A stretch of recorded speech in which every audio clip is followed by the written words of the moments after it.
पांडुरंगाच्या चरणी दंडवत. श्रीधर स्वामी कथेला सुरुवात करतात.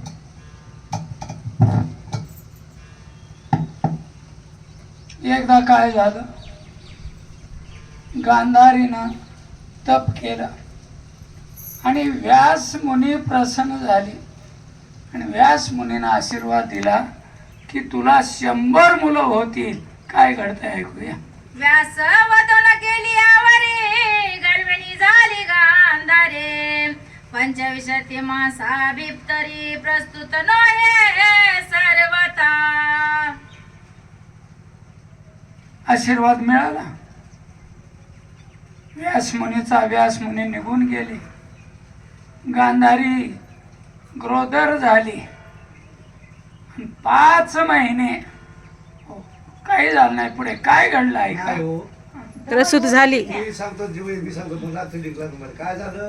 त्यास आशीर्वाद दिला. आशीर्वाद झाला तर तिला काय झालं, तिला 5 पुत्र पुन्हा झाले. पंडुराला झाले.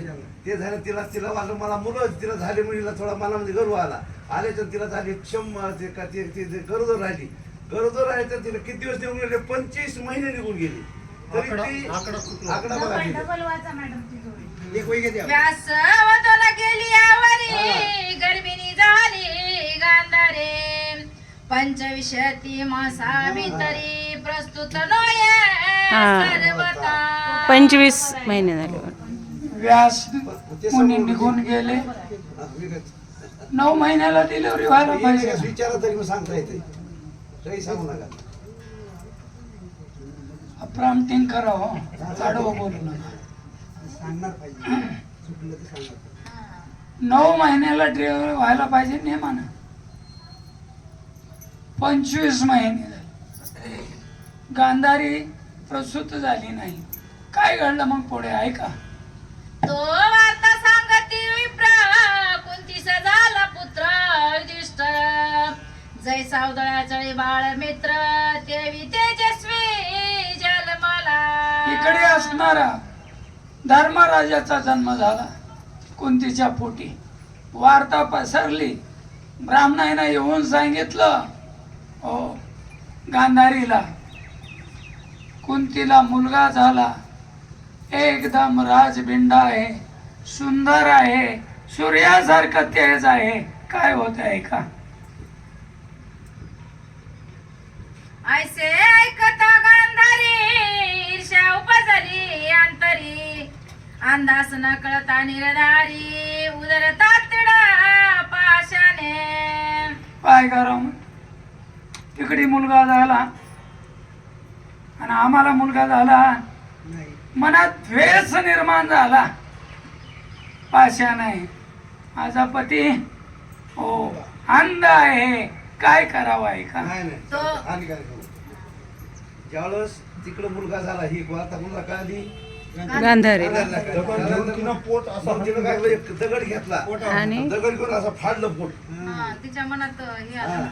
त्या पुढात मत्सर, द्वेष द्वेष आला. निर्माण झाला. तवित रक्तवर्ण, पिशवी पडली पोटातून. झाले देखुनी गर्भपतन, सोबली रडे आक्रोशे. द्वेष निर्माण झाला. कुंतीला मुलगा झाला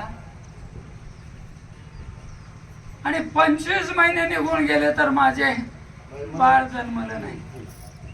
मग तिला शस्त्रास्त्र काही मिळालं नसेल का. हो तिनं पोट फाडायला पाहिजे होते.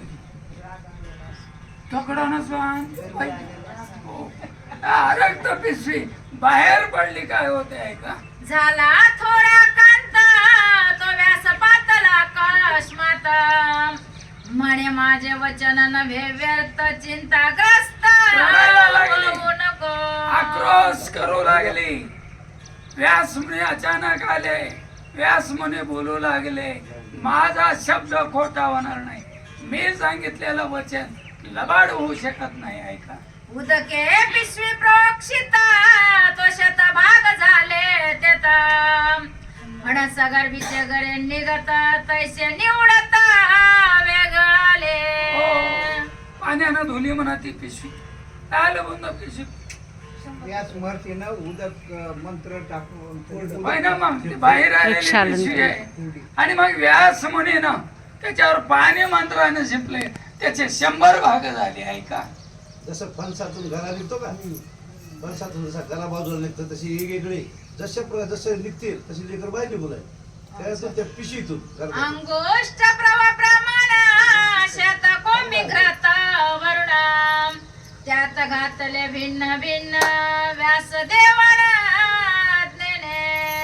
व्यासदेवाची आज्ञा आहे. त्याच्यातून अंगठ्यावनी बारीक निघाली म्हणत तेवढे कसे पोटात बसतील 100 लेकरं. व्यास मुनीच्या मंत्रानं पाणी टाकल्यामुळं माझा शब्द खोटा होणार नाही म्हणून 100 भाग वेगळे वेगळे झाले. काय होत आहे म्हणजे काय केले ते झाले बाबा तेवढे हे आणले कुंभ म्हणजे गाडी आणली आणले नाहीत ना आणले पुढे आणते ना. दुसऱ्या टुकीत वाचा द्या. तव शतपुत्रावरी त्यात एक निघाली कुमारी 100 दुशीला नामे निर्धारी परमप्रिय सर्वाते त्याच्या अगोदरची होईल. त्याच्या अगोदरची होय. चालू करून घ्या पहिली वाची पहिला जो होय घ्या. अंगुष्ठ पर्व प्रमाण शत कुंभी घ्रत वरुणा कुंभी तूप भरलं. घातले भिन्न भिन्न नाही कसली घाल. व्यास देवाना तो बी तयार केली हो. कुंभ भाग 100 झाले. घृत तूप भरलं कुंभामध्ये. एवढे गाडगे आणले म्हणून त्यातून आणि त्या भरलं. गाडग्यामध्ये तूप टाकलं हो ते सर्व तो भाग एक एक होता. हो अंगठ्या एवढा त्याच्यामध्ये टाकले. काय झालं आहे का.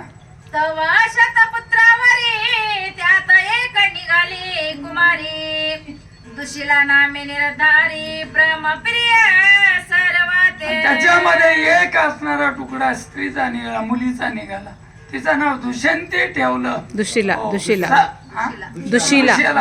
तिचं नाव ठेवलं गेलं. सर्वाला आनंद झाला. व्यास दुशीला. देवे मंत्रुणा एकांती कुंभ ठेवले नेवणा कुंभ प्रतिदीप ठेवून रक्षणा नारी बैसविल्या सर्व असं वेगवेगळे ठेवायला लावले. एका ठिकाणी सगळे गाडगे ठेवले त्याच्यावर वेगवेगळे ठेवले की एकाच ठिकाणी मग ठेवले असतात त्या एका रूम मध्ये ठेवले गेले. वेगवेगळे ठेवले म्हणजे त्या 100 बाया 101 बाया त्याला रक्षण ठेवले. तेवढे दिवे लावले. हो ऐका काय झालं ते. 9 मास भरता पूर्ण प्रथम उपजला दुर्योधना रास ध्वसनी ऐसा पूर्ण टाव फोडिला ते काळी असं असणार. सर्व गाडी ठेवले दिवे लावलेले आहेत. एक एक स्त्री रक्षण ठेवलेली आहे. पहिल्यांदा दुर्योधनाचा एकदम ओरडायला म्हणते अडवास आवाज केला आहे का. मेघ वर्ष रक्तधारी प्रळय वायू सुटला ते अवसरे थरथरा कापे धरित्रे आले शहरे जनाते सन्मत नाही चांगलं घडावं लागतंय. हे ना तर एवढं ओरडलं गेलंय आडवासारखं. पृथ्वी तर कापू लागली. हे नवल नाही. रक्ताचा पाऊस पडू लागला. झिमझिम बी पडलं नाही. रक्त वाहू लागला आहे का. दिगदा होतक दैसा धुरंधरल्या दश दिशा दिवा भीते भाती दिवसा स्वाने रडती एवढे धुळी पसरली. अंधकार पसरला. घोबड घुमवू लागले. अशी अवस्था दुर्योधनाचा रडू. जन्म झाला तेव्हा झालेली आहे. म्हणजे कुत्रे कुत्रे ओरडू लागले रास भवस्वर ऐकत त्या अवसरी अवघी रास बेबाते नगरे भालू भुंकती ओखटे स्वरी गजपुरी कुत्रे भुंकू लागले. हे ना गाढवासारखं ये गाढवा ओरडले की दुसरे गाढवा ओरडतात. तेवढे नगरे होते हस्तिनापुरात गाढवे तेवढे ओरडू लागले. बालवा भुकू लागल्या.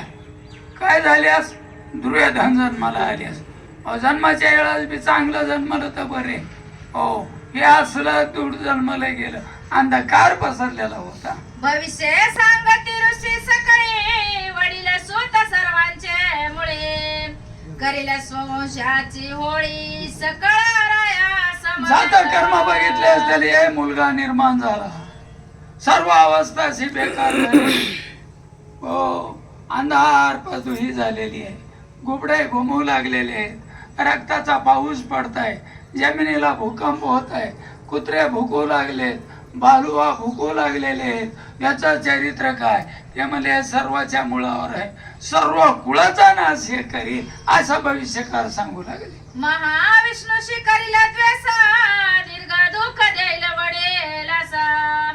परमाग्रही तामस, कापट सागर दुरात्मा. हे तर दुरात्मा आहेच, कपट आहे त्याच्याकडं. वडिलाला दुःख देईल एवढं नवल नाही, कृष्णाला देखील परमेश्वरालाही दुःख देईल असं हे बाळगड जन्मले. असे कोण? ब्राह्मण सांगू लागले. नाही केलं श्रेष्ठाचे वचन, यावरी बोले विदोर सुजाना. प्रज्ञाचक्षु ऐके पूर्ण त्याग करी ज्येष्ठाचा. काका चांगले आहेत हो, 7वी जन्मलेले बिचारी